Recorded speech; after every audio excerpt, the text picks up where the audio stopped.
Hi, everyone. So, today we are going to start learning about the Oregon Trail. So, last week we learned that there were lots of people back long time ago who decided that they needed to move west. They needed more land, and so they were going to try to travel west. And Lewis and Clark, remember, went on their expedition to learn more about the Louisiana Territory and find out what it was like. So, today we are going to read about this special thing called the Oregon Trail, what that is, who went on it, and where it took them. Okay, so before we read our PowerPoint, just like last time, let's look at the questions at the end so we know what we need to figure out by the end of this. So I'm going to go to the very end. Okay, my think about it questions. Remember, you're going to need to answer these in your journal, sentence or two about each of them after watching this video. So the first question says, what are some of the reasons pioneers wanted to move west to the Oregon Territory? We kind of learned a little bit about that last week, but why did people want to move west into the Oregon Territory?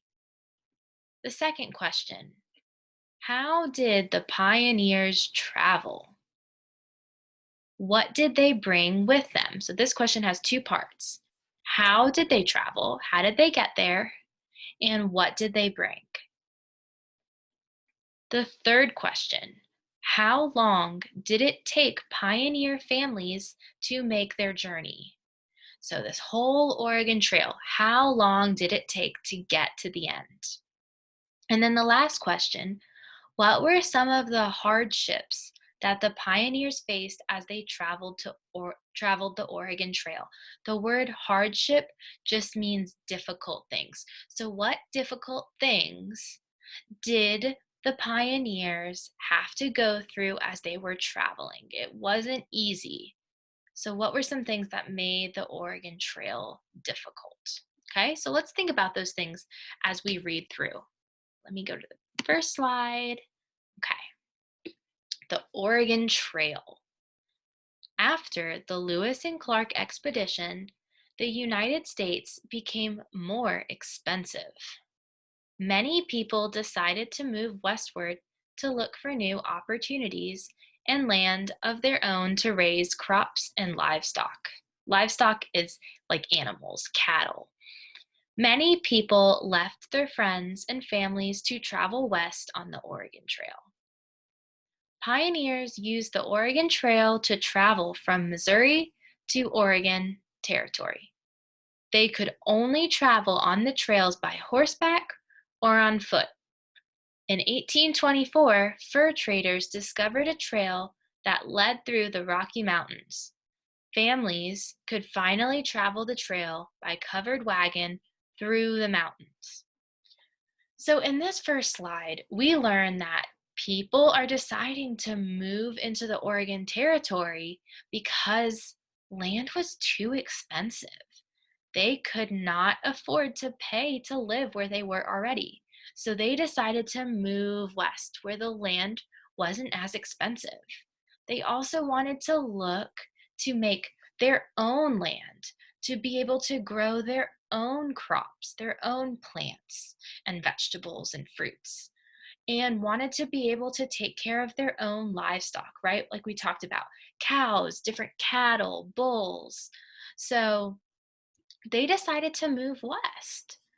And we see that people traveling on the Oregon Trail couldn't travel like we can today. Cars weren't invented, planes didn't exist, so they had to go on the Oregon Trail through using these covered wagons. And you can see them in the picture, right?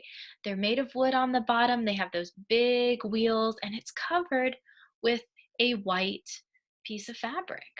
That's all they had this whole trail. The people who moved and settled west of the Mississippi River were known as pioneers. They packed everything they owned into covered wagons, which were pulled by horses, mules, or oxen. The pioneers walked alongside the wagons on foot. The covered wagons were so full that only the youngest children could ride inside. The journey was 2,000 miles long and took up to 6 months to travel. Many pioneer families traveled together in what were known as wagon trains. At night, they formed their wagons into a large circle for safety. The pioneers faced many hardships as they traveled, such as sickness, bad weather, the loss of horses and oxen, and lack of food and water.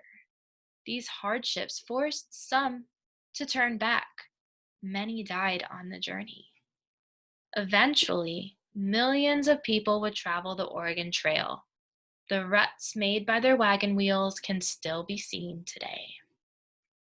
So here we learn a little bit more about the covered wagons and what this trail was like. We learned that people put everything they could into these covered wagons. They were full of things, so full that no one could ride in these covered wagons except for the youngest children, little babies. Even you would be walking. You wouldn't get to ride inside the covered wagon. Only the youngest babies would get to go inside the wagon. Imagine walking for 6 months. That's how long it took.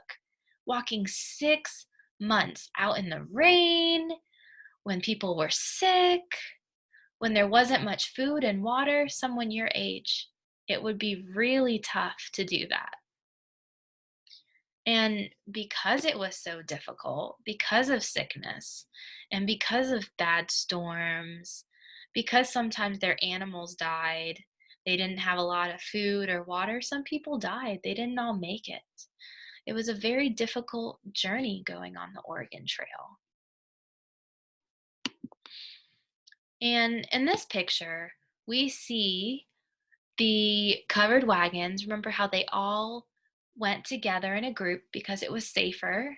And at night, remember, they would go in a little circle, and that would help protect them by being with other people who could help look out for them.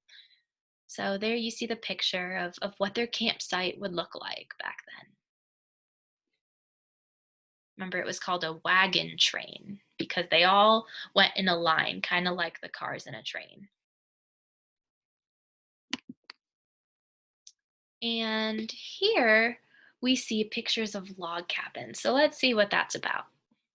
Many families headed to the Oregon Territory.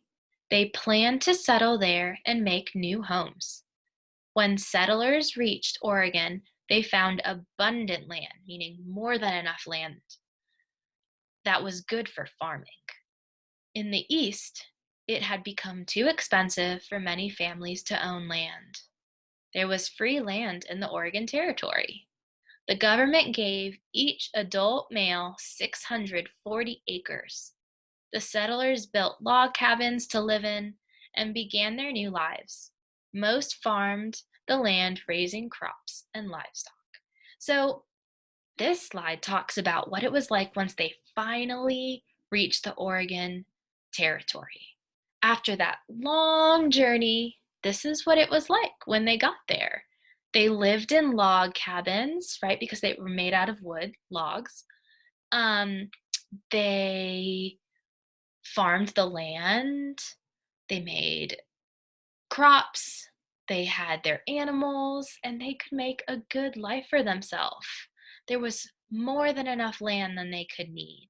So once they got to the Oregon Territory, they were really happy. Their life was excellent. But that trip was very difficult. So that was the end. I'm going to read our questions one more time. What are some of the reasons pioneers wanted to move west to the Oregon Territory? We heard a little bit about that in the first slide and in the last slide. Why did they move to the Oregon Territory? How did the pioneers travel? What did they travel in? What did they bring with them? How long did it take pioneer families to make their journey? How long did that journey take? Look for a number. How long? What were some of the hardships that the pioneers faced as they traveled the Oregon Trail? Remember, hardships. Look for that word because you're going to see it in the answer. What were some things that were really difficult that the pioneers had to go through when they were on the Oregon Trail? All right, you guys, I can't wait to see what your answers are. Have a great day learning about the Oregon Trail.